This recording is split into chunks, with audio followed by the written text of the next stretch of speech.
Coming to you live from Radio Cayman Studio. For the record. For the record. Hear from your government officials, independents, and the opposition on issues that matter to you. The record. Engage in an open dialogue between residents and lawmakers. For the record. The record. Informative, impartial, insightful. This is your talk show. 1-800-534-8255. Your calls, your input. This is For the Record. And now, your host, Orit Connor. And good morning in the tropics paradise. I feel the Christmas breeze. It's wonderful. It's a wonderful breeze out there. I was talking to my daughter in New York over the weekend, and she is freezing. And I was telling her about our Christmas breeze, and she was like, "Mommy, really?" Not the day for you to be talking about your Christmas breeze, because she says it's raining and it's freezing, and she is just in the midst of winter getting ready to make its beautiful appearance. And so I'm here talking about our Christmas breeze. Oh, I don't know about anyone else, but getting going this morning was something else. I have two faces in the morning. It's either or this morning it was I'm gonna be late. It was very, very funny. I heard the phone, my alarm. I didn't whatever that word is when you actually, you do the final press on. I have a little Nokia that's my alarm clock in the morning, and I didn't do that final press that says, "Okay, AM, and this is when I'm going to wake you up." And so at 6:30, I heard the WhatsApp bump, bump, bump, and there's like the 3 bump person in the morning that I'm like, who is messaging me this time of morning? And then eventually I realized that, let me check this phone. And so right when I checked it, I saw the time. So thank you, 3 bump person this morning. Because if you don't get in that traffic coming from the eastern districts, and everybody knows that because I know you're in traffic right now and you are agreeing with what I'm saying. If you don't get in if you don't get in that line, at least from Newlands, by, I don't know, 6:40, like it's literally, if 6:50, you forget it. You got an hour to go. Wow, it's something else. But lots of good construction going on. So hopefully there's a light at the end of the tunnel, and I'm looking forward to that. Anyway, good morning. And you are listening to For the Record, inviting you to call in with any thoughts this morning, questions, 1-800-534-8255. And you can get us on that. And there's a local number as well. So let me see if I can find that one. If not, I will get that from 949-6990. But that's not toll free. So I'm good with the 1-800-534-8255. Free is always good these days.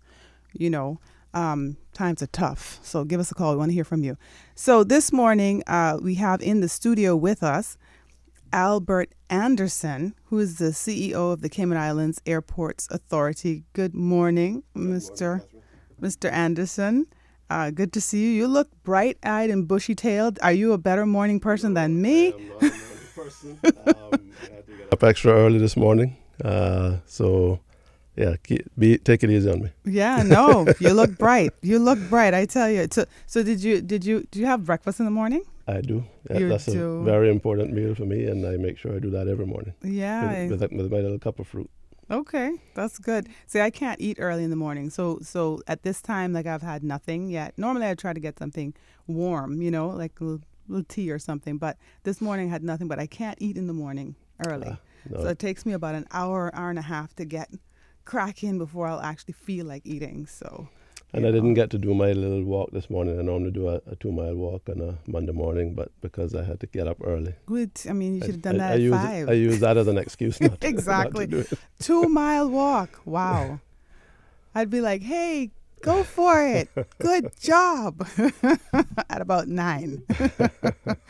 That's really good, though. I read something over the weekend Richard Simmons, Richard Simmons. Yes. You remember him from the 80s. He was, Yes. he called him striped shorts, the exercise guru. The short And shorts. apparently he's retired now, 40 years. And he said that every day, what he just wants that people, for the last 40 years, he's told people the same thing. He wants them to remember it, even though he's retired, that just keep that body moving. Every day, move that body. So when you said that, it just kind of made me remember that. Because, I didn't even think, wow, that makes so much sense. And we're, as my son says, a sedentary lifestyle. We're definitely getting there. Very sedentary, Yes. Mommy. You have to keep, so, and it's true, because the older you get, you got to keep that body moving. So Absolutely.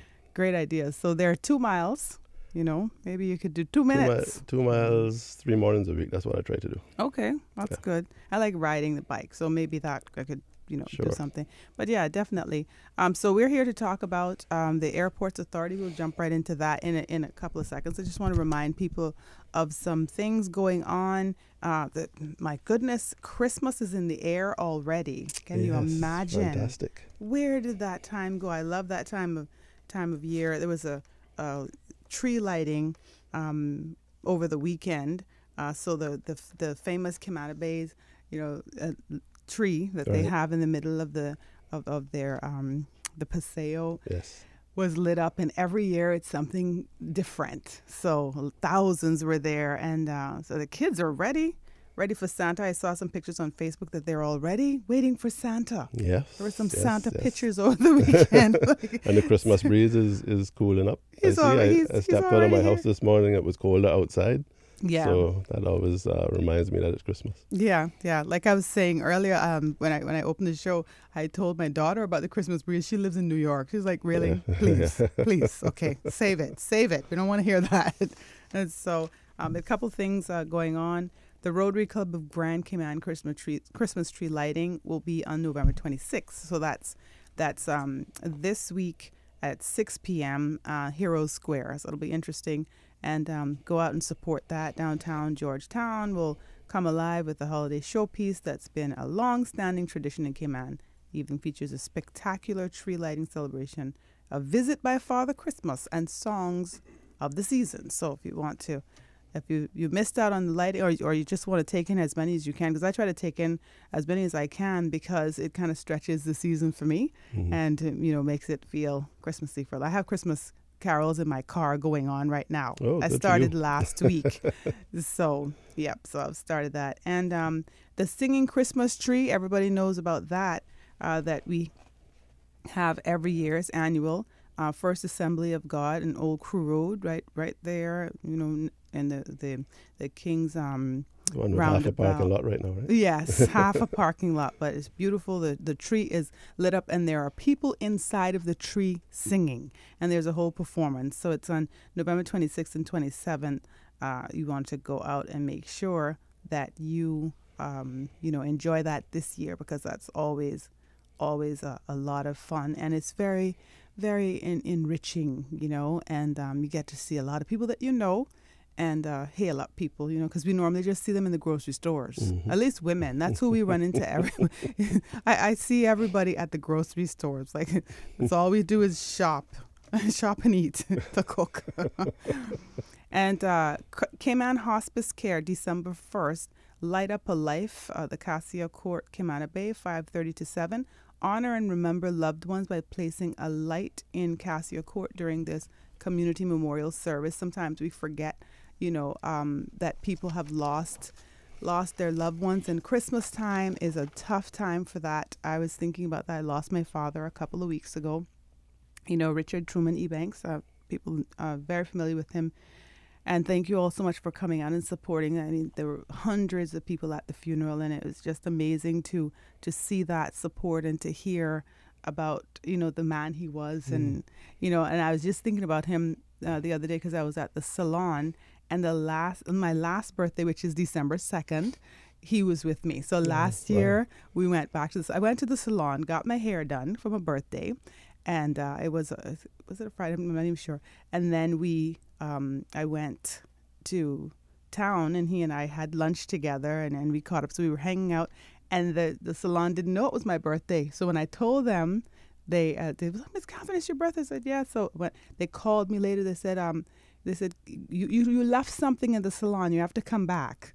And so I went back with my father, and they had a cake. Wow. And it was so nice. And he was there, and he's in the pictures. And a year later, he's not with me for my birthday. So, it's kind of bittersweet, not only Christmas, but my birthday. Yeah. And every morning I could depend on him giving me a call, and every birthday morning I had my mother and my father would leave a message because I wasn't getting up early. They'd leave a message 6 o'clock in the morning. They knew.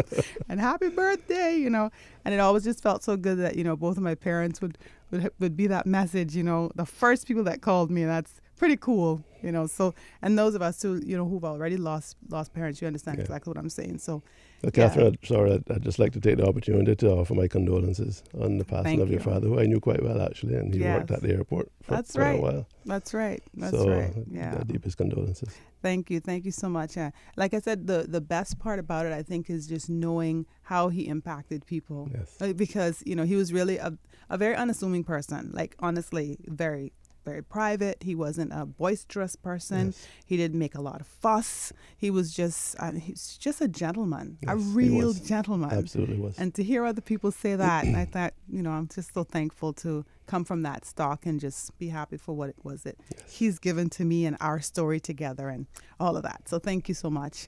Didn't mean to take us down that road, but I did want to just credit that. So definitely December 1st, you go out and light a candle, and I think I'll join in with that this year for sure. December 17th, of course, the Kiwanis Santa Landing Airport Park. Been doing this since I was a little girl. Santa used to drive through the neighborhoods. Do you remember that? Mm-hmm, absolutely. You remember that? Because we would be in that same era, throwing candies. Yeah, and they had the where the Legislative Assembly now was a park. This might be going back quite a ways, but they used to go in there. I don't remember that one. And they had all these balloons, and the kids would be firing things at the balloons to pop them. Yeah. But it was great fun. Good really stuff. Good fun. And we looked forward to it. Absolutely. And for it to continue, it's really, at least, I like to know things things continue, even though they might shift and change a little. Yeah. There's still that thing that Cayman that Christmas, you can't beat it. Cayman Christmas, love it. So take your children December 17th out to the airport park at 2 p.m. And it's where the Santa and his helpers hand out books and gifts to the children, and there will be complimentary snacks and treats. And the afternoon includes games, face painting, and an activity corner. So it's going to be a good time for everyone, and your children will have a very, very, very, a memorable time at the airport park. It's a part of our thing that we do for sure. So Cayman Thanksgiving is also coming up. What are you going to be doing for Cayman Thanksgiving?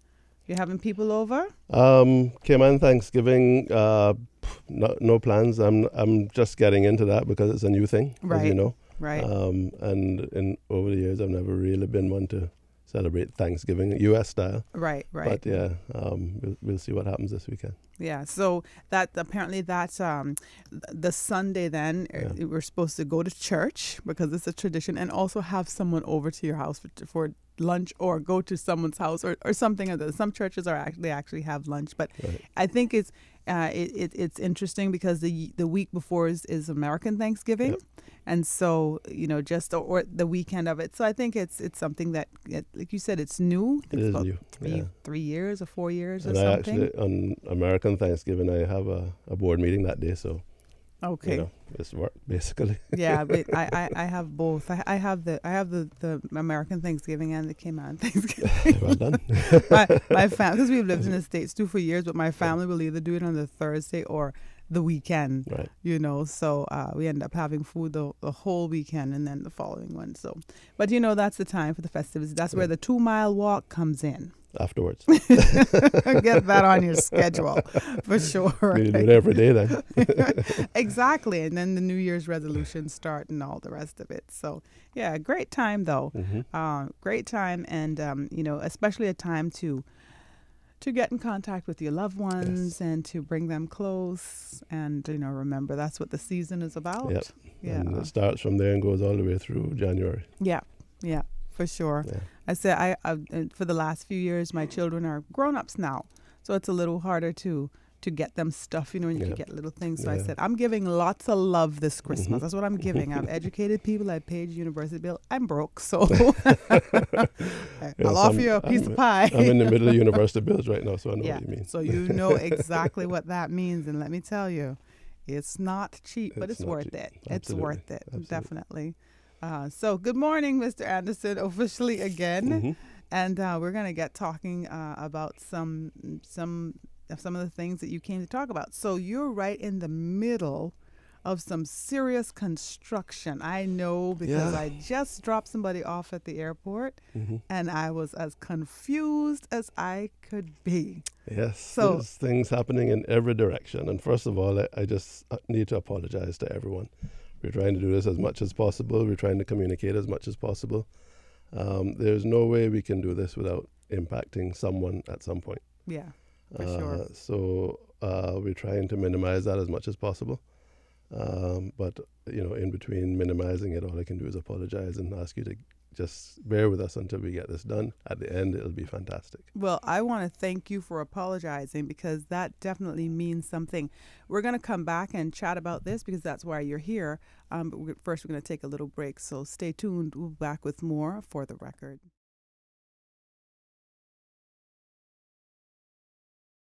And good morning again, and welcome back to For the Record. Catherine Tyson, I'm sitting in for Mr. Art Connor. Art Connor this morning. You see, what time is it? Where's the coffee? Someone get some tea, get something going on here. Okay, I'm sitting here actually with Mr. Albert Anderson. Morning again, Mr. Good morning Anderson. again, Catherine. And thank you for joining us. Lots to talk about. We're talking about that airport, all of the wonderful construction that's going on. I have to say it's wonderful because I imagine it's going to be amazing when it's finished. It is going to be amazing. So Absolutely. Tell us, how did we get here in the first place? I mean, the stating the obvious, but give us a little background. Yeah, sure. So, for many years now, it's been well known that the airport was struggling with the capacity of the passengers going through it.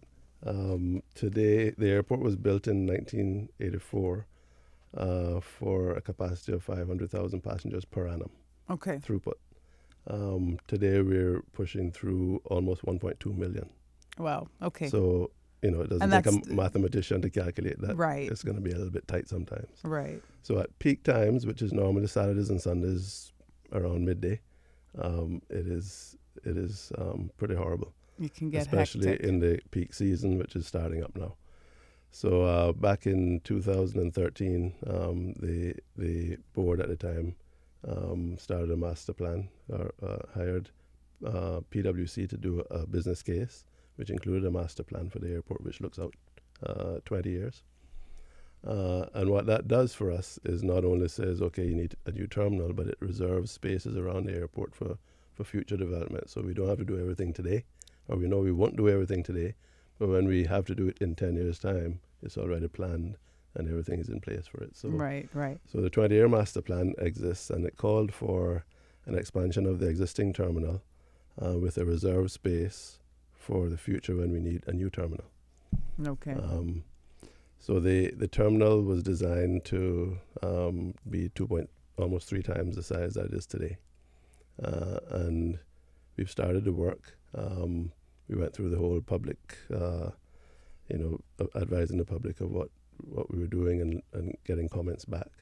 And then in 2015, we hired a architecture firm to design. They completed their design in October 2015. And we started work on the phase 1, which is on the west end of the building. As in the last 6 months or so, if you drove past, you would have seen that construction being done. Okay, I always say when we say West End, I like people to tell me to the right of the rent-a-car center, because not all of us know West End, East End, down by the south. Well, East End is over by the car rental building side. Okay. The old Cayman area is building side. So it's the other side. Yeah. It's What we're talking about. The West End is on the other No, side. no, did I say East? Sorry, that's you the said West End. The West End. Yeah, you said East. Okay. Is over You by see? the old Cayman area's building. Okay, great. West is normally opposite East, so sometimes I get it wrong as well. It was your lack of your 2-mile walk this morning. Exactly. So that was done, and phase one really was a phase that didn't cause us any operational issues because it was all on the outside of the existing building. Right. So it didn't bother any Didn't movers. bother anything. Didn't bother any passengers. It was all just visible. Right. Phase two now, which is split up into about 4 separate sub-phases, is where we start to impact the passengers. Right. And I apologize again. Right. So we've started that. Just walk around with an "I'm sorry." I'm sorry. Sticker.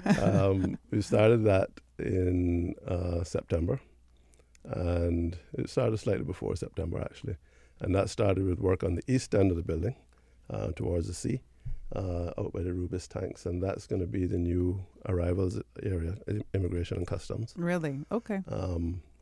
And baggage claim. And so it's going to be a little farther away then than it currently is. Well, yeah, but it'll still be because planes park down at that end as well. Right. So, and the entrance to it will be pretty much the same as where it is today. Okay. Yeah. Okay. And then at the same time, we started work from the west end of the existing building to join up with the piece we just added on. So expanding the check-in area, and eventually to expand the departure lounge as well. So almost immediately we started to see the impacts on the east end by the Rubis tanks. That's still on the outside of the building, so that's not too much of a bother. Right. But in the check-in area, of course, if you've been in there recently, you'll see that there's some plywood walls up. Oh yes. And on the outside of those plywood walls now, that old concrete wall has been demolished, and the work has started to expand that. So that's great. Also upstairs, some work is going to be going on upstairs for the waving gallery fans. We've been talking about this for some time. I was wondering about that. It's going to be gone. It's going to be gone? Yes. There's no more waving gallery? There's no more waving gallery. Open waving galleries are a thing of the past. It's not allowed anymore from a security perspective. Really? Yes. Okay. So we want to make that clear then. So it's not that you don't want it. It's not something that's something that is allowed. Anymore. It's not allowed by international airport security standards. Okay. So we will still have a view of the runway in the new setup from upstairs, but it'll be from there's going to be upstairs. There's going to be a restaurant and a VIP lounge, and they'll be able to look out at the run. So it won't be an open area anymore. It won't be an open area. The public won't That's going to go change the restaurant situation too. Yes. So there's going to be a restaurant up there, but it'll be mainly for folks that are in the departure lounge, and then at the front of the terminal will be a restaurant that the public can also access. So that will change. That will change, absolutely. With progress, as they say, with growth, things change, and sometimes it's the teething pains and the being uncomfortable. I just think about when my mother used to go when I was 5 years old, and this was a long time, and we'd be able to stand by the chain link fence and hold on and wave, and then you'd be able to see people coming in. And that was interesting, amazing at the time, and you think, gosh, where did that time go? But then you talk about 500,000 passengers, and we're double that now. We're double that now. So as we grow and to accommodate our growth, things do change. I tell you, I like the quaintness of it because it separates us from being a city, right? Yes. So the island, and even when I go to the BRAC, I love the BRAC. And I think last time I went to Little Cayman, it was like a field. Yes, it is. It just kind of got thrown out in the grass a little bit, and I thought, oh, this is interesting. But now it's a full-fledged, airport that can be boasted compared to many different islands, and actually very superior. In a lot of ways. It will be absolutely superior to most places in the Caribbean. Yes. And it's no less than we deserve, or no more than we deserve. I think we've first of all, as you say, the country has grown over the years, and it's become one of the probably most important in the financial industry over the years. Right. So we should have the airport. I always think of it as our window to the world. Yeah. It's the first thing people see when they come in. Oh, absolutely. And the last thing they see when they leave. It set the stage, right? And I think during this time too, it's important to recognize that all hands on deck, All hands on deck type of thing. And especially, we're going to take a quick break in a couple of seconds, but just that the staff at the airport is cognizant of the help that the customers need, and to be more customer oriented, to ensure that it's a smooth transition, a smooth experience for everyone, because it's kind of, it's a little painful for everybody trying to figure out how to do this and where to do that, and this isn't working, we got to walk back here. So just that everybody, everybody has stepped up their game, and the main goal is to make sure the passengers have as good an experience as they can have today. That's right. Not only our employees, but the airlines and the other partners that we have at the airport. So very important. Yeah. Very important. That's good. Okay, you're listening to Mr. Albert Anderson, the CEO of the Cayman Islands Airports Authority. We were talking about the changes that's going on at the Owen Roberts International Airport. And you all know, you've seen it, you've experienced it. And so we're just getting the background and the progress and where it's all going. 1-800-534-8255. Would love to hear from you. We'll take a quick break. We'll be back with more.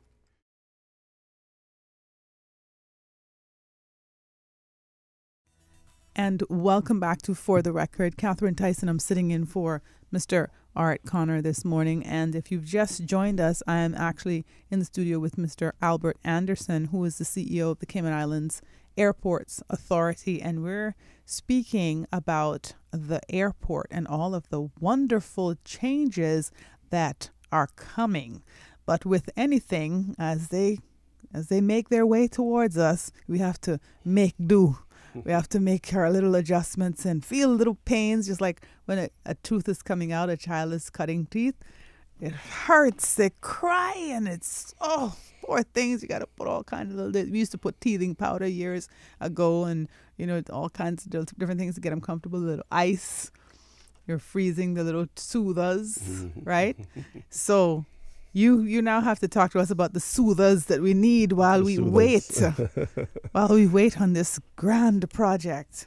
Well, one of my things that I keep telling the staff is that it's going to get worse before it gets better, and it's going to get smaller before it gets bigger, things like that, and they all appreciate that. Before we broke, I was talking about some of the things that's going on now, and we spoke about the waving gallery being gone, and if you go up there now, you'll see some work going on the roof there. And I don't know if you remember, there used to be a skylight or a hole in the roof years ago when the airport was first built. Right. And there was like a garden down below. Right. So that hole has always been there. It was covered up with plywood and membrane. So we've had to open that back up to fill it with concrete now. So that concrete work, I think they might be even pouring it today. So that's why you'll see downstairs in the immigration hall, there's some plywood up to block that area off, and also in the departure hall to the left of the runaway bar, there's also some plywood there. So that's what they're doing. They're filling in that hole with concrete, and then once that's done, some other work will go on upstairs to expand the offices and the space up there, so that that'll become the administration area of the airport. Okay. So that should be complete by the end of this month, and then we can see those walls come down in immigration and get that space back, which is good news. Okay, great. Yeah, that's good news. Just to see what's going on ahead of you. You like, because if that's when at least you know it's progress. I'll wait as long as I know that we're moving along. Yeah, because one of the challenges now is that some of the immigration officers can't be seen by the people in the line, so we have to have someone there telling them when to come. Right. When there's an officer available. So there's an extra person then having to. So once we get rid of that plywood, we'll be pretty much back to normal in immigration. That's good. That's good. So, I got a text just asking to ask you, and some people are shy, they don't want to call in, to ask you then, why does that have to change? And I think they're referring to the waving gallery, and we had mentioned it before. Maybe they missed that part. Yeah. So there's a international civil aviation organization. They set all the regulations for airports around the world, and we are by law obliged to comply with it. Okay. And one of those regulations is that you can't have an open waving gallery, and it's a security issue, so that people can't either throw things down or throw things up. So how did we get away with it all this time then, or is well, it just it's a a new rule that regulation? came in after we had it, so it wasn't Okay. retroactive. But Okay. now that we're doing the airport, we have to fix Certain it. standards you have to. We have to meet that standard. Yeah. Okay. Okay. So that's the reason. And as I said earlier, there will be access for people to be able to see the apron, but it'll be from the upstairs part of the departure hall. So you have Okay. to be a traveling passenger to see it. Okay. So all of the temporary, I think, is it the temporary stuff downstairs where you have to wait. Yeah, Temporary waiting area. you're talking about the departure like hall? the terminal. Yeah. Yeah. The terminals. Yeah. So there's some plywood up there now that was there for the purpose of that floor being built, and that'll come down in this month, and then we get that space back and hopefully relieve some of the congestion, the extra congestion we're seeing today. Because it feels like almost like you're in a tent. That's Part. what I'm talking about. Okay, that part. Yes. So that was done in 2015. I think we put that into service in January 2015, and that was to help relieve some of the congestion in the departure hall as well. Right. Basically, anyone who's traveled since 2014 in the peak periods, April, May, June, Saturday, Sunday, would have known that the departure hall was like a sardine can. It was just there was all these flights taking off and arriving at the same time, and so we decided to put that temporary building in place to try and relieve that pressure, and it has worked, has helped quite a bit, but unfortunately that has to go sometime in the next 3-4 months as well to enable the construction. Okay. So that has to go. That's going to have to go. I'm not sure the exact date yet. It'll be early to mid next year. Right.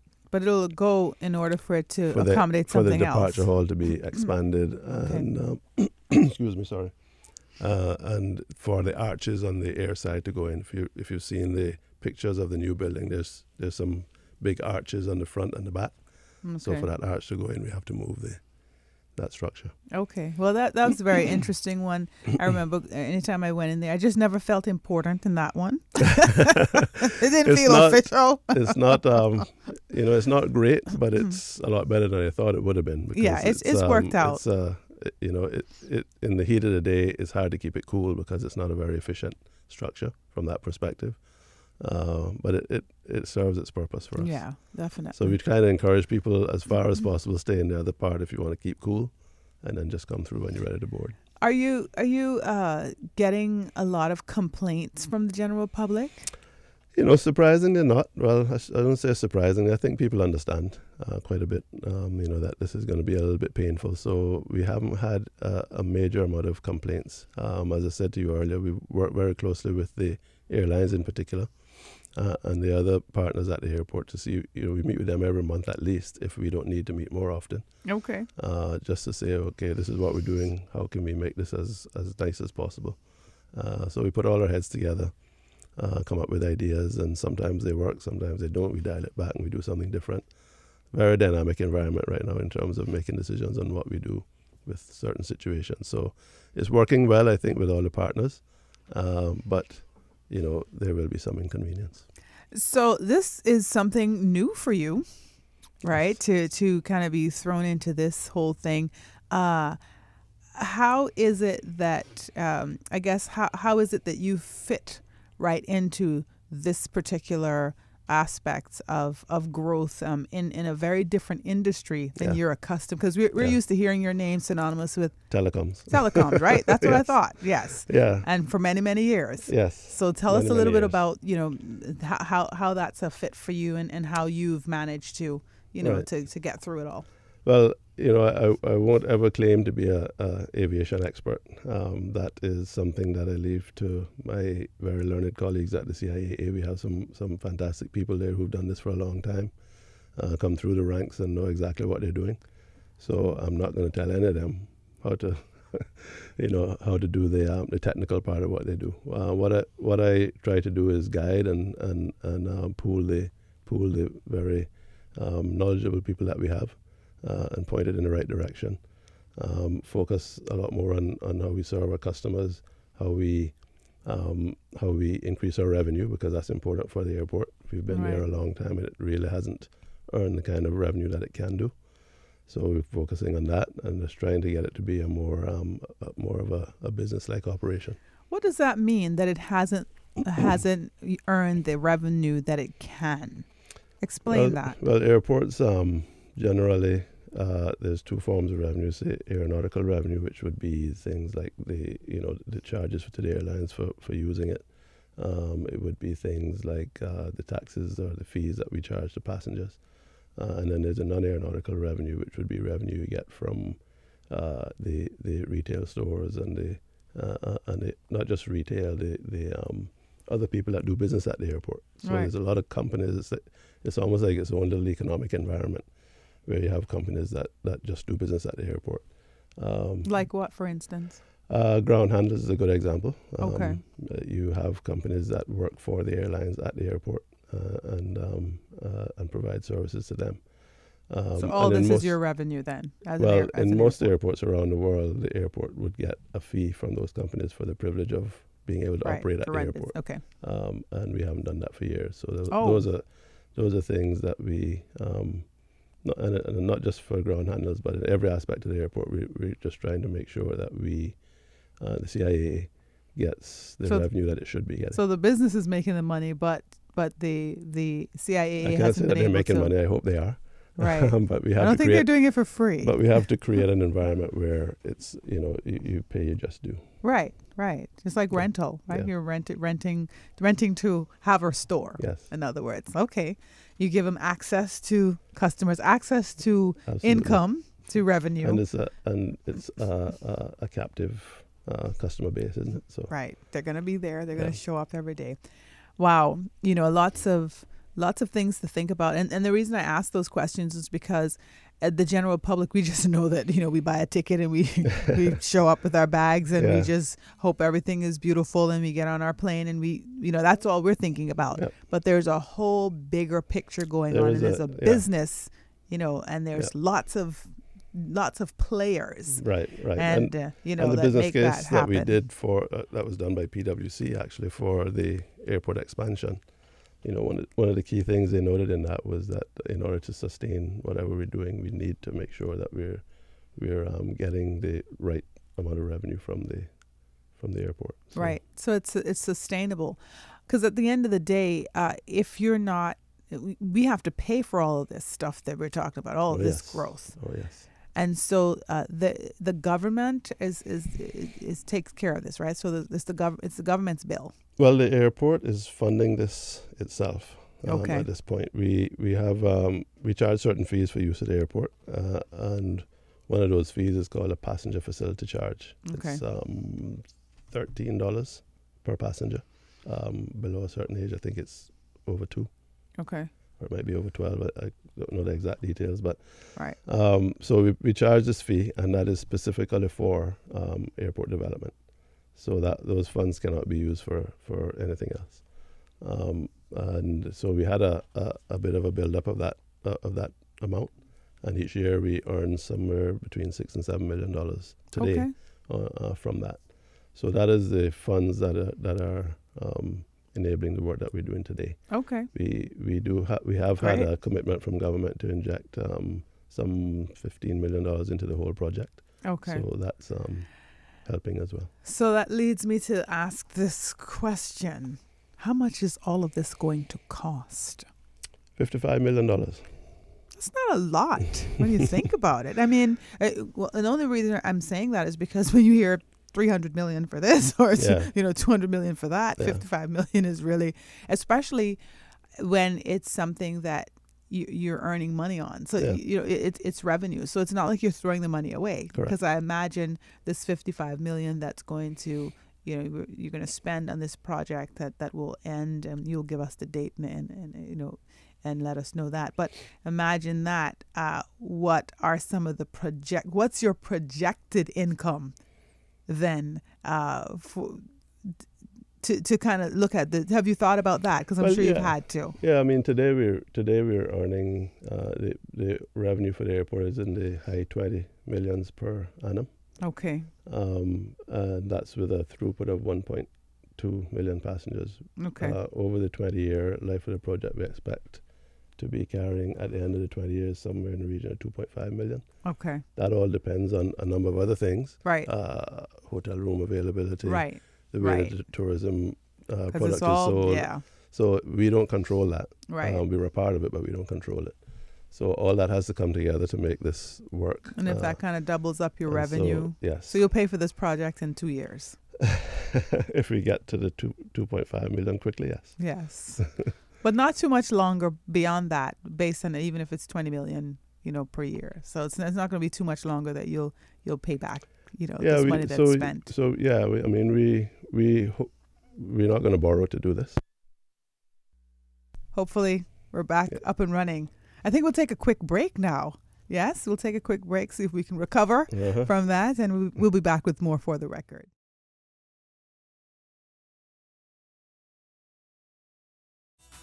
And welcome back to For the Record. Catherine Tyson, I'm actually sitting in for Mr. Connor this morning.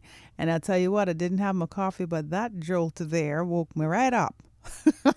We were in darkness for a couple of seconds. Life in the tropics, life in paradise. Hey, the pains of having a beautiful weather and, good Christmas breeze while people are freezing in other parts of the world. So, yeah, you do what you got to do. Glad to be back, and you're tuned in. We're talking to Albert Anderson, who is the CEO of the Cayman Islands Airports Authority, and talking about all of that wonderful construction we got going on over there. And during the commercial, we were talking about the cost of the project and why government needs to inject funds since you have a revenue stream, and you explained that it's to expedite the process. So again, the business case is a public document, and we have explained several times that the cash flow that funds this project is from a fund called the Passenger Facility Charge. And our projections at the time that the business case was done was that it would take 5 years for us to be able to fund the project. We would have to fund the project over 5 years, which in itself is a problem because it's not a 5-year construction job, which means you got to keep a contractor on, and they're not working as fast as they could. So therefore, it would effectively cost you more over 5 years. Right. Okay. So we put a case to government to say, if we can get some funding, we can do this in 3 years at a time. Okay. And it'll save us some money, and you'll get the product much quicker. So they agreed to that. So are they lending it or no? No, it's an injection. They're subsidizing. Okay. Yeah. All right. Great. So lots of growth then projected in the next few years. Yes, and again, as I was saying, I think I was saying this before we cut off, was that all depends on a number of things falling into place with the wind behind us and everything lining up, the stars all lining up, to do with hotel room availability. And we've had a great start with the Kimpton coming in line. It has to do with the way that the Department of Tourism promotes our product, which they do a fantastic job of, and we work very closely with them.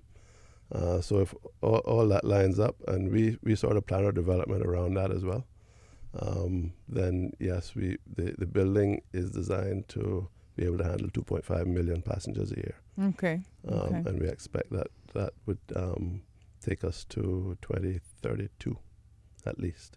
Wow. Okay. Wow. That means a lot, and that means that the island will also have to make provisions or be prepared for that type of growth also. So everything has to work in tangent with each other.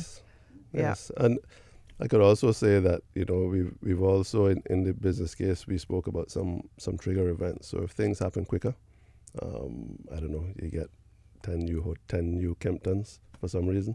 Right. Then we would have to look at the next step. Or 10 more stories. Or 10 more stories. Right. The next step, which would be, we now need a whole new, bigger terminal, because it's going to be a lot more than 2.5 million people going through per annum. Okay. And I think obviously things should progress kind of in stages also, so that we can be prepared. And that's what we've done, yeah. Yes. Yeah, definitely. So will the name change? In Roberts International Airport? No, it won't. Okay. Not to my knowledge, anyway. That won't change. Okay. That's not in the plan. Okay. So that's good. So I can speak about some other stuff that's happening.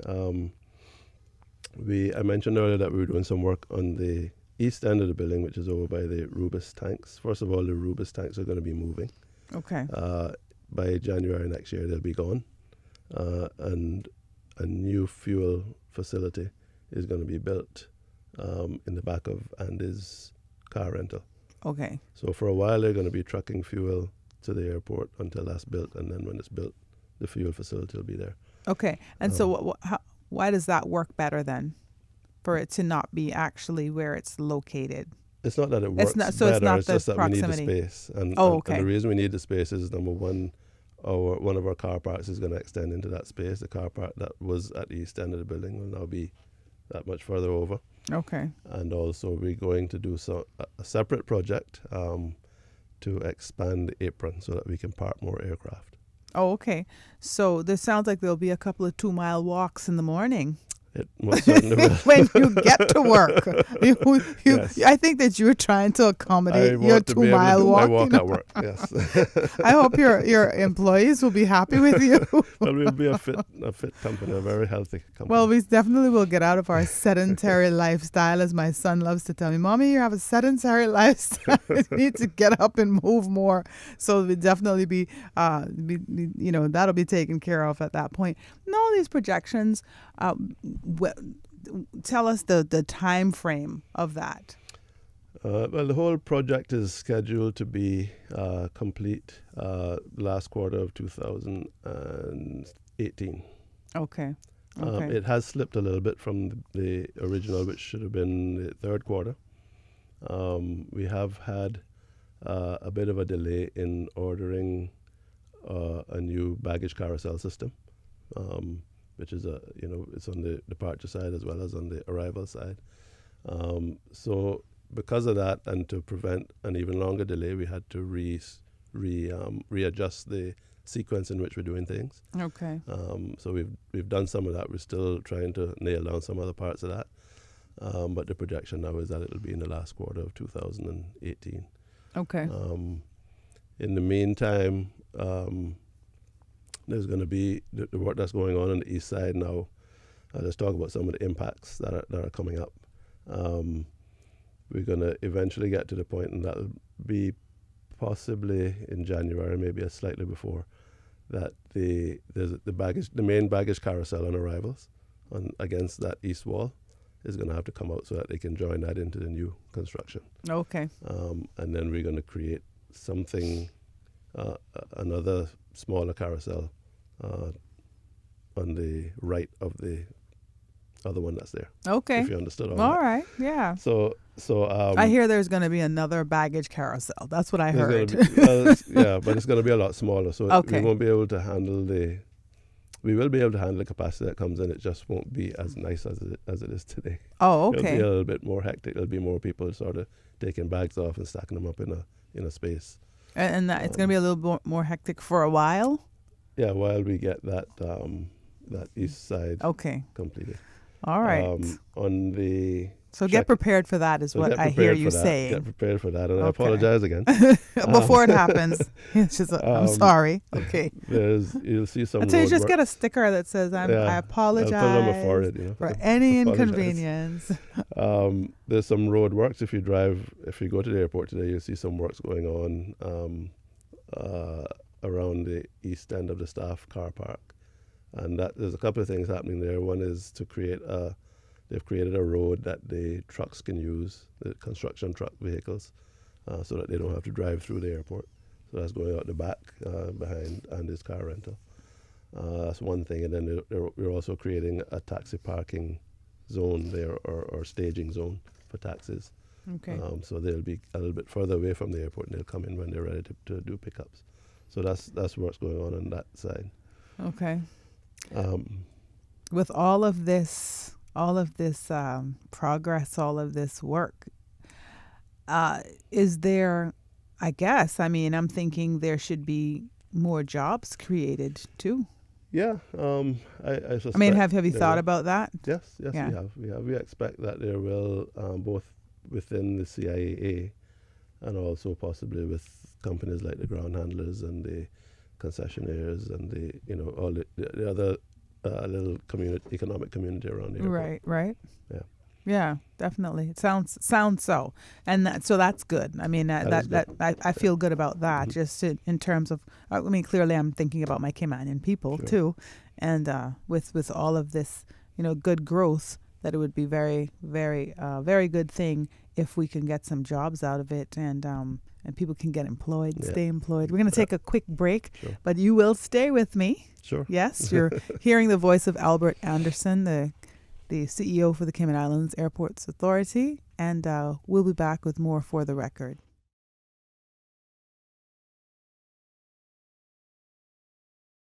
And welcome back to For the Record. Catherine Tyson sitting in for Mr. Art Connor this morning. It almost went on without me again. I tell you. Sitting with Mr. Albert Anderson, who is the CEO for the Cayman Islands Airports Authority, talking about the airport. And we definitely want to hear from you. So I know you're out there listening intently, but anytime you want to ask a question or have a statement, you can call 1-800-534-8255. We want to hear from you also. This is your show. This is put on for your benefit. And so all of this information and the guests that come in to share information so that the public is kept abreast of what's happening is the main point of the show. And today, no different, we are talking about a very, very important part of our lives. I remember, when I lived in the States, over the years, and a lot of American people, people that I had met in university, just living life, had never been on a plane. A lot of them, because they can jump in a car and, travel for 1 hour and they're somewhere else, 5 hours or something, and they got accustomed to that. A lot of them didn't have a passport. I've had a passport since I was 5. I lived in New York for 3 years. And so the airport has been a huge part of my life. Yeah. And the Caymanians overall, because, it's not too many. It's not too many Caymanians that I'd be hard pressed to find, 15-20% of Caymanians that have never traveled. I think that's, I don't even think we could find 15-20%. I don't think you could. I mean, look at all the seamen that went all over the world, even though it was by boat, but a lot of times they had to fly to wherever the boat was. So Miami is an hour away. So, Cayman Brac is a half hour. So I'm sure we all have used the airport. So it's a very important part of our lives. So anything going on there is going to affect all of us. And so it's very good that you're on today and, talking to us about, what's been affecting us as we've been traveling and dropping people off and utilizing that, that facility, to just keep us abreast of what's happening. So we're aware. We do have some callers, though, so we're going to go to the phones. Fantastic. Good morning. You're on For the Record. Good morning, everybody. Number one from the Brac. Morning, number one. Morning. I just called to tell your guests congratulations on what they're doing. It is an excellent job once it does not get the government in no debt like it did the last time with those schools. Okay. That's my feeling. But I think what I've been seeing, I am not walking about there, but what I see on TV and different things, I think when it's done, it's going to be excellent. Oh, yes. Thank you. Thank you, sir. It will be. Okay, so keep it up and keep going. Thank you. Thank you so much for calling this morning. Okay. Definitely we were talking about that, and that's why it was so important for me to talk with you, Mr. Anderson, about the costs involved. Yes. And you giving us the number, which I remarked that it wasn't high because compared to all the other numbers we hear swirling around us with other projects, but also that the revenue is there. Yes. And so, the payback or the, just being able to cover its own expenses. Exactly. It would be wonderful if all projects had this potential. And we wouldn't be in debt. and Catherine, there was, so we've done what we can afford to do is what we've done. Right. And we've done that by addressing the priority issues.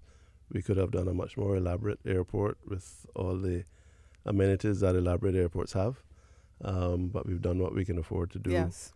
And we prioritized what had to be done. The biggest issue was the congestion problem. So this will solve that. and then we can talk about where we can go next. Well, I tell you what, usually I worked in the government for 15 and a half years, and my background is in social work and community work. And so, we know how to pinch a little penny because we don't get a whole lot of money. So I say you either have to put a single mother in charge or something, who's frugal, or you put a very cheap guy. Which one are you? That's me. I'm the cheap guy. I figured that. My staff will tell you that. I figured, no. I don't need them to tell me that. When you can make things stretch, and like you said, doesn't have to be elaborate. It's functioning, and it's done well. I mean, I'm very happy with the product itself. So I can just imagine what will come out of it. And it sounds like you're really doing well with costs. We will go back to the phones again. We have some more callers. Good morning. You're on For the Record. Hello. Good morning. Good morning. Morning. Hi, Albert. Hi. And Catherine. Morning. This is Zita. Oh, hi there. Zita. Hi. Good morning. Yeah, I was just calling. The gentleman from the BRAC said exactly what I wanted to say. You're doing a fantastic job. We're proud of you, class of 77. We're proud of you and your accomplishments and all that you're, doing there. And I think that the airport will be just spectacular once done. I mean, you all have been doing things in recent times now to accommodate people that they feel, more relaxed in order to travel. And, the temporary structure, we understood that. And I don't think you're going to have too many people arguing about that because it did release some of the tension that was there because our departure lounge is small, bigger than some places, but smaller than others. So you all are, I think that the airport project with you and at the helm is fantastic, and I just want to say that it's just a wonderful privilege to be living on a beautiful island, and all the best, and we look forward to the finished product. And I'm quite sure you're going to be back on again, giving us updates on what's going on. Certainly. So kudos to you and your team. God bless, and God bless the Cayman Islands. Have a wonderful day and a wonderful week. Thank you. Same to you, Zita, and thanks a lot for the vote of confidence. Thank you. And I just want to thank her too. Zita is one of my classmates from 1977, class of 77, and she is the glue that keeps that group together over all these years. So thanks for all you do, Zita. You all are very, very strong. I remember the reunion that we just had at the Turtle Farm that Mr. Ivan Farrington had for the canteen, the attendees. And your class, I think, might have been one of the biggest classes I think it was there. Yeah. Very, very strong. What my class was there, all my class was representing too, that was 1984. We were there. So, but yeah, you all stick together as well, and lots of great successes. And when you look back over the years, you're so proud of your classmates and say, "Wow, look at what we've done." And so, and I always say, let's get back to that. We do have another caller, so we'll go to the phones again. Good morning, caller. You're on For the Record. Hello. Good morning, Catherine and Albert. Good morning. Good morning. Congratulations, Albert, on the good work you're doing at the airport. Thank you. But this is the part that I got to pick bone with is the runway extension. Mm-hmm. You all need to get serious and start working on expanding that runway into the North Sound, because we certainly don't need it any closer to the south or whatever direction as you call it, where the main road is going to and from Cool Road, because we have more traffic jams and backups of traffic now than enough. Sure. Plus, they got to realize all of these new buildings that they plan and just gave permission for, like where the Digicel office is going to be and the security office, they're already too close to the airport runway now. And if you're going to put it back, you're talking about they're not going to land there or use it. I don't buy that one at all. We don't need that road closed off there because it's too much backing up with traffic till all hours of the day and night, especially late in the evenings and everything else. So I think you need to give some serious consideration to that. As a matter of fact, by that roundabout there by Cayman National Bank, on the east side, I honestly don't know why they made that allow that building to be so close to the road. Well, I know they can say it's because it was still in line with the planning law, which they should have changed from about 15 years ago, and they still don't seem to be doing anything about it except to accommodate other people that did things that they shouldn't have done or want to do. That area there, the road, we needed another lane in there. Okay? Okay. Okay. Right, thank you. I'm going to be talking about the runway in a little bit, so I'll address your concerns. Okay. All right. Thank you for calling. Thank you so much for that call this morning. We have another caller. We'll go to the phones again. Okay. All right. Call back if you just got disconnected. We're definitely here, 1-800-534-8255, and would like to hear from you. Okay, Mr. Anderson, the runway. Runway. Yeah. So some background on that as well. There was a story, excuse me. There was a story earlier this year about the shortening of the runway. And let me just explain what that was about. So, like many other Caribbean islands, our runway, one or both ends of the runways on both Caribbean islands are at the sea. We have one end of ours at the sea. Runways are supposed to have a safety area at the end, and that is an area that is not calculated in the overall length of the runway. And we did not have that at the east end of the runway by the sea. So we had a regulatory safety issue to address, which was either we lengthen the runway to keep the same declared length and provide the safety area, or we shorten it. So we decided, in the interest of safety, to shorten the runway. It was about 400 feet to create this safety area, and now we're in the process of planning to extend by about 400 feet on the east end to put that back, to put that amount of runway back in the declared length. What that means for the aircraft is, and again, I'm no technical guru on aviation, but I do have an engineering background, so I kind of understand these things. What it means for the aircraft is that the more length they have to take off, the further they can travel, depending on how much fuel they can hold. Okay. And depending on the weight of the aircraft and the number of people and the number of bags, etc. So for each flight, they have to calculate that and decide. So we're going to put back the 400 feet that we took off to create this safety area. So we'll have safety areas on both ends.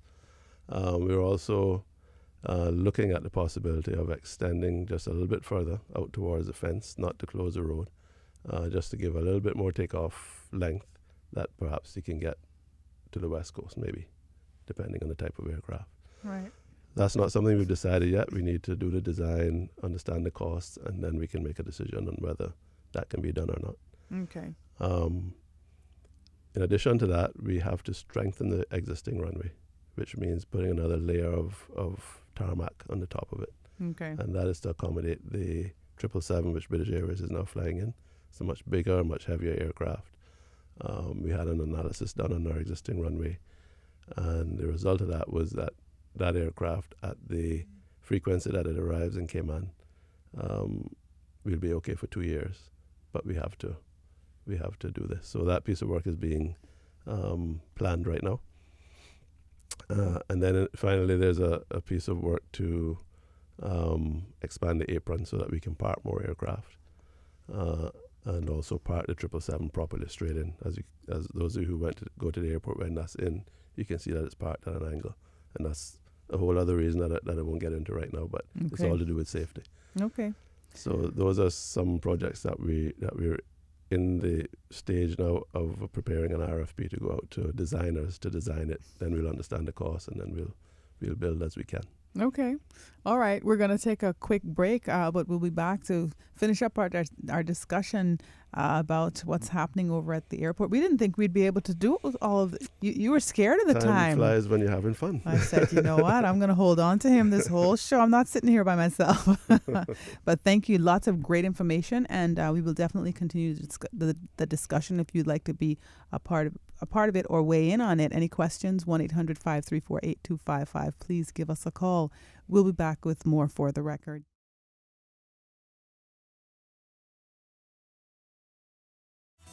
And welcome back to For the Record. Catherine Tyson. I'm sitting in for Mr. Art Connor this morning and sitting with Mr. Albert Anderson, who is the CEO of the Cayman Islands Airports Authority.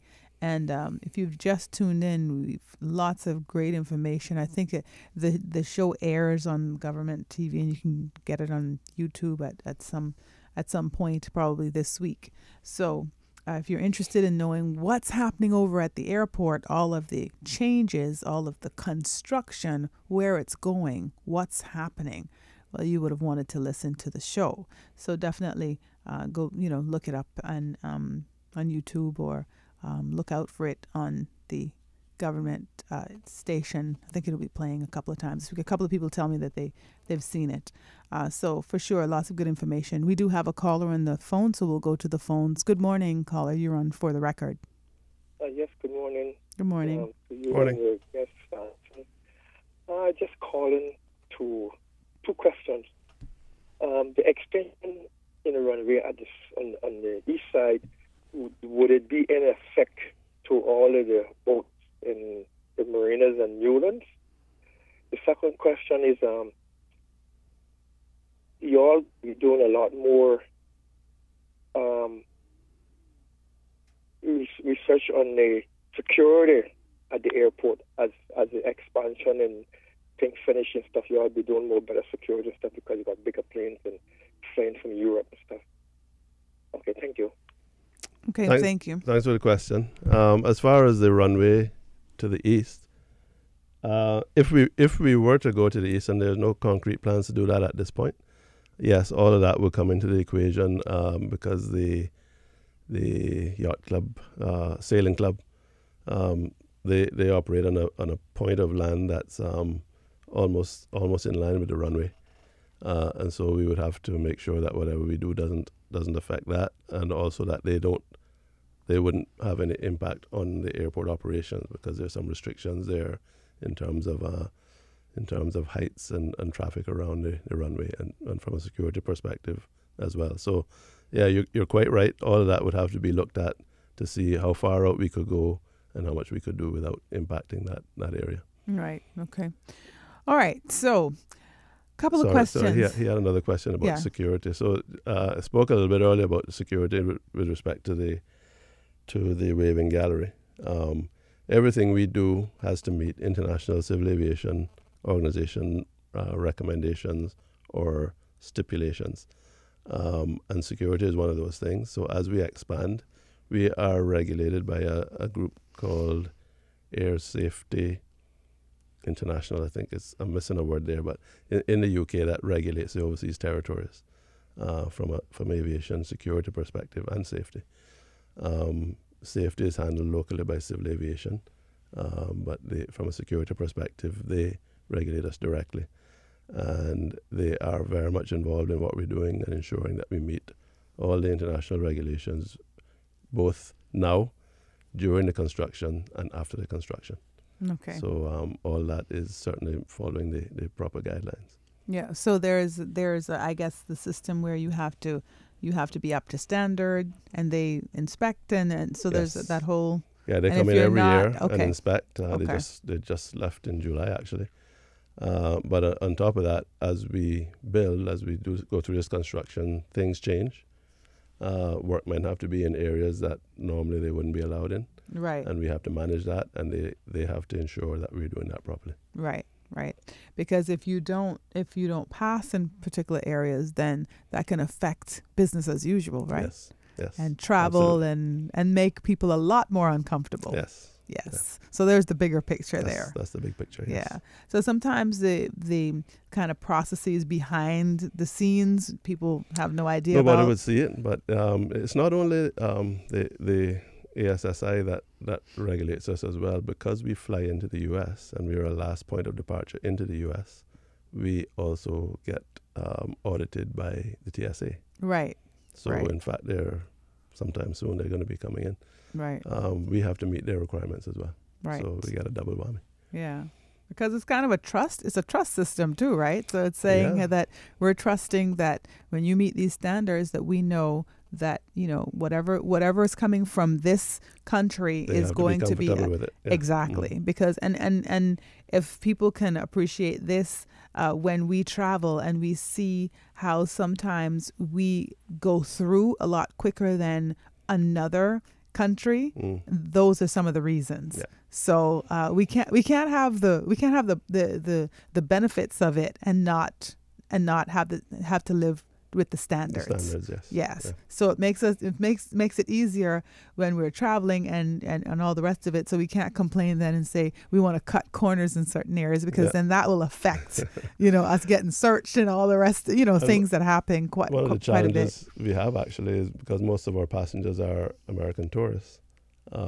They expect that all of our regulations are the same, and our regulations are set by the UK. Right. So they'll ask, for example, about TSA pre-check. Well, Right. We don't do that because we're not a US airport. Right. Right. And sometimes that's difficult to explain because it's only Right. half an hour away. So. Right. But yeah, that's some of the things we have to explain to people when they're coming through. Well, I'm also just saying that too, because I had traveled from another country other than Cayman going into the U.S. and it was a very different experience. Yeah. I had to go through this long line and my bags were searched, and I won't say where it was, but it was really an eye-opening experience to say, oh, okay. Mm-hmm. So we Caymanians, we have to really appreciate some of the standards that we have to live up to, because we don't realize how easy we have it. Mm-hmm. You learn it when you're traveling from another country. Yep, absolutely. and you end up in that line. You get through and everything's okay, but it's a little inconvenient. And travel these days takes just to get to Miami alone, it's 1 hour to get there, sometimes 50 something minutes. Yeah. But it takes you about 3 hours to get on either side. Yeah. Finally, and forget if you get in a car. Yeah. Because that's before you finally get on the road to go get some Chinese food, because that's what I'm looking for as soon as I get to Miami. Or Taco Bell, it's a few hours. Yeah. So you definitely can appreciate, some of the things that we're talking about, and definitely want to thank you for coming on today and filling us in to what we're experiencing, what we're seeing. Now let's talk a little bit about the outlook then for the next couple of months. What will the next couple of months look like for us? So like I said at the beginning, it's going to get smaller before it gets bigger. So there's a lot of impact that's going to happen. We're talking about what's happening in immigration today and the departure hall. We'll get some relief there soon, but we're going to have the impact of losing a major carousel in the arrivals area. We're going to have the impact when we get into the peak season around February, March, of the check-in area, the huge crowds in the check-in area. We're going to try to manage that as best we can from a customer service perspective. So if you think it's small now, in other words, get ready to small up yourself even more. Turn to the side to walk. But it's just for a moment. That's momentarily. So we hope the outlook is that check-in area work will be completed around this time next year. So it's going to be a year's worth of pain. And the same on the arrivals area. About this time next year, that should be in use actually. Okay, so that'll be a lot better. So going into the next peak season in 2018, check-in should be fine, arrivals should be fine, and then we'll just have the departure hall area that the work will be going on there then, and then the refurbishment of the existing building. Okay. And then hopefully after 2018 we'll be in good shape. Smooth sailing. Yes. Hopefully for a few years, unless it triples, and then. Well, that's good. But I mean, the important thing, that won't happen overnight. And the important thing is that we are proactive about how we address it. Okay. So you mentioned extending, for aircrafts, I guess, and extending the area for aircrafts to park. The apron, you called it, right? Yeah. Right. So, and for it to park. So does that mean that we can expect business from other airlines as well? Are we opening that up? Quite possibly. We attend a conference every year where we sort of along with the Department of Tourism, where we're selling Cayman to the airlines. So It's quite possible that one or two will say to us, well, we see what you're doing, and we're interested. So that is the aim, that we increase that. We're going to be going east with the apron. That's towards the sea, towards where the Rubis tanks are now. And what that will provide us with is 2 additional parking spaces for like a 737, and then it'll also allow us to park the 777 straight in, the same as the other aircraft. Okay, so sometimes you'll get the question about some of the airlines from Europe. Those I don't know what the size of those are. Those are typically like 777. They are what I call code E aircraft. Okay. And Can we accommodate that at this point? Yes, because we're doing the 777 now. Okay. And as I said, when we expand the apron, we'll be able to properly park them. So accommodating it, yes. Will they come?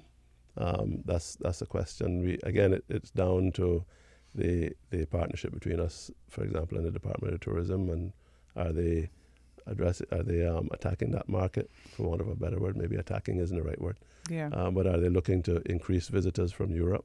Tackling that market. Okay. Do we have the hotel rooms to accommodate that on top of the tourists we have today?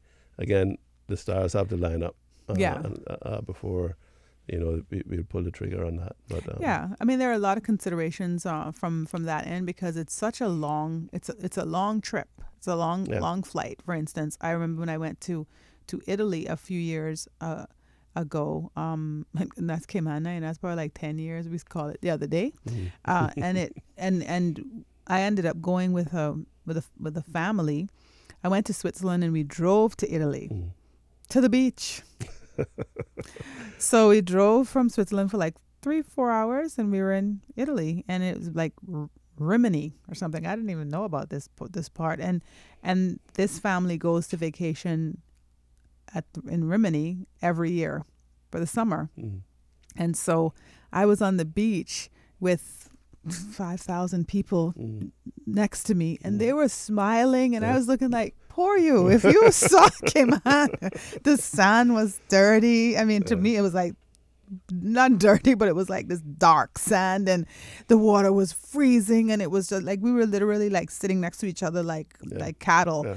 And they were having a great time, and I thought, this is what you do every year, and it was expensive. And so I was telling the family, you need to come to the Cayman Islands. What would you do if you saw that?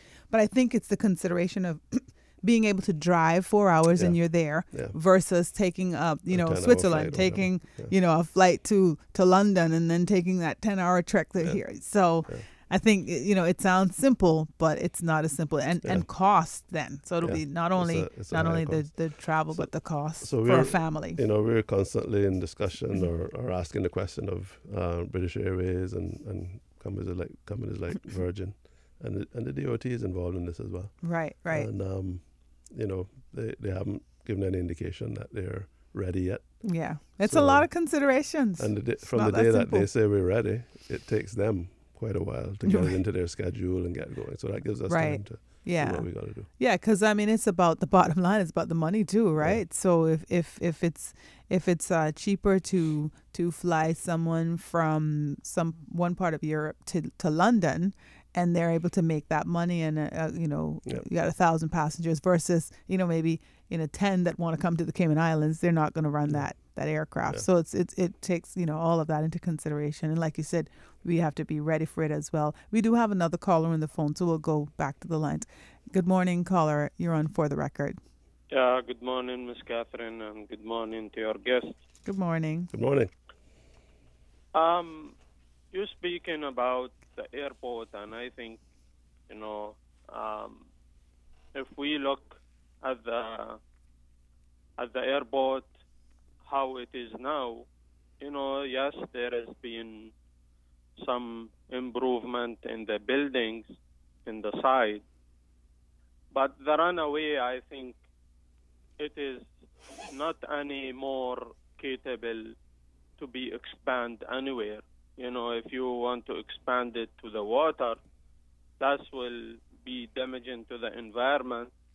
And then I think Cayman Island need to be looking more bigger vision by construction a new airport in East End.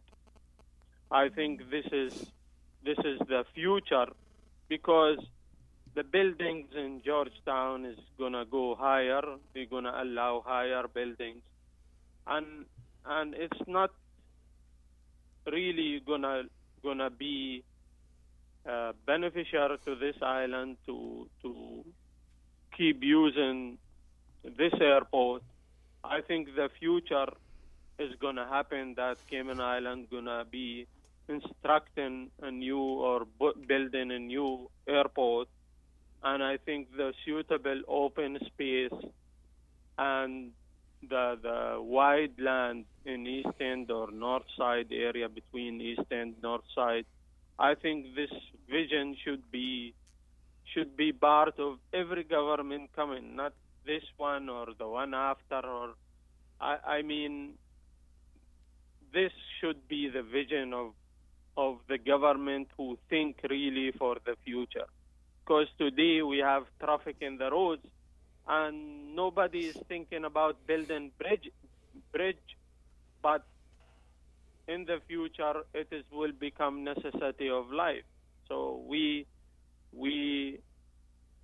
gonna need to build a new airport, and that is gonna be in the soon future. Thank you, and Okay.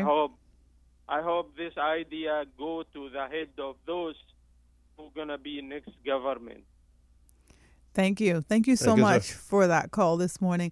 Lots of considerations, obviously. Things have to be done simultaneously in a lot of ways. There's, when we talk about some of the issues or some of the things that need improving, there's so many things at one time. And with everything, with every action, there's a reaction. And so everything is affected. We'll address that after we take this call. We'll go back to the phones. Good morning, caller. You're on For the Record. Good morning, Catherine. Good morning. Morning, Mr. Anderson. Good morning. I want to congratulate you on doing a great job Thank you. with the redevelopment of the airport. I'm impressed. I've passed through there twice since you started. Only going over to the BRAC, of course, but it's still passing through. Yeah, I'm a little bit concerned also with the runway. I don't think it's a good idea to bring it towards town, because the more closer to town, this means that the flight path become lower, which is going to pose more danger to the people in the flight path. I would like to see it go over the sound, whether you build it on stilts or pillars, whatever.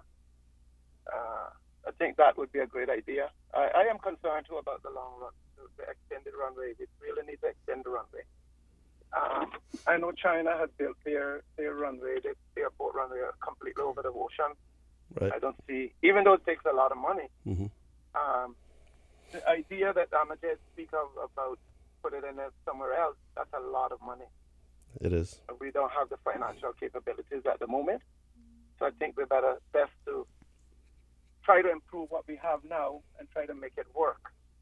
So it's best, to the capabilities of handling the passengers. I think we can still get probably another 20, 25 years out of what we have there. Maybe not, but at least 20 years. That's my contribution for the day. You all have a good day. Okay, thank you. Thank Thank you you. for that. Thank you so much for calling this morning. So, Okay. I can just address the runway extension issue. The idea of extending to the west does not necessarily mean that the glide path for approaching aircraft has to be lower. The touchdown point can be exactly where it is today, but what it would provide is a longer takeoff run for flights that are leaving, and allow them to go farther if that is a requirement. Again, it's not something we need to do if it's not a requirement. Right. Okay. Going out to the east, you're quite right. In many places around the world, they've built runways in the water on columns, on top of columns. The engineering for that is another thing, but it certainly allows the minimum damage to the environment. So, if we were to do that, that's certainly something we would have to consider. Okay. So lots of considerations. Some things are simply thought, but not. It's The execution is a lot more complex. Then in theory, it seems like this should work, but then so that's why all the players need to be involved. And you know what I really love about today and this conversation is communication. Letting the public know. The public needs to know. Sure. They need to be involved because that's how you get buy-in. That's how you allow people to know that you're working for them. You're not just doing it out of the blue. I came up with this idea. I think it's going to be great. I don't care how it affects everybody. No. And recognizing that you too are a customer of that facility. Correct. Right. And, it's the airport that serves the Grand Cayman, so we can't do anything there that people don't see or feel. Right. So yes, we're very keen to communicate, and if we're ever not, please call me and I'll come in. Yes, we'll all be affected. Okay, what's your biggest challenge to date? That's just the biggest challenge is an easy answer to that one. It's trying to do this while we continue the operations at the airport. It would be good to just shut it down. It would be much easier if we just shut it down, but we can't do that. So that is a challenge, and it's multifaceted. It's coming up with ideas. It's pooling all the resources, not just the CIAA resources, but the airlines and everybody who works in that little economic community at the airport. So I have to say that they have been fantastic. It hasn't been a huge challenge getting them together and talking about it, but just executing whatever we decide to do is a challenge, and it'll continue to be a challenge, and we recognize that. But we will get there. We will get it done, and we will have to deal with these challenges along the way. And when we do, and it affects you, I apologize. We'll make it as once easy. Again. We'll make it as easy as we possibly can for you. But we just ask that you give us, just give us a little leeway. We're doing it in the best interest of the traveling public. Give us a minute, right? Give us a minute. give us a little time. The other thing I want to say is that the employees at the airport, not just the CIAA staff, but the customs, the immigration, the airline employees, the people that work in the retail stores, the restaurants, have been fantastic. And there's a long way to go, and I know that they are on board, and they are key, actually, to making this a successful process, because without their commitment, it'll be a lot worse than you think it might be. So for the next few months, it should all be like casual Fridays. It should all be like casual days, and they should all have T-shirts that say, "We apologize for any inconvenience." And then on the back, you can put what they are, whether it's security or but the front just has that, "We apologize." We have a little calypso parrot saying that. Yeah, a little campaign going. I think this is the longest that we've ever spoken. Clearly, it is.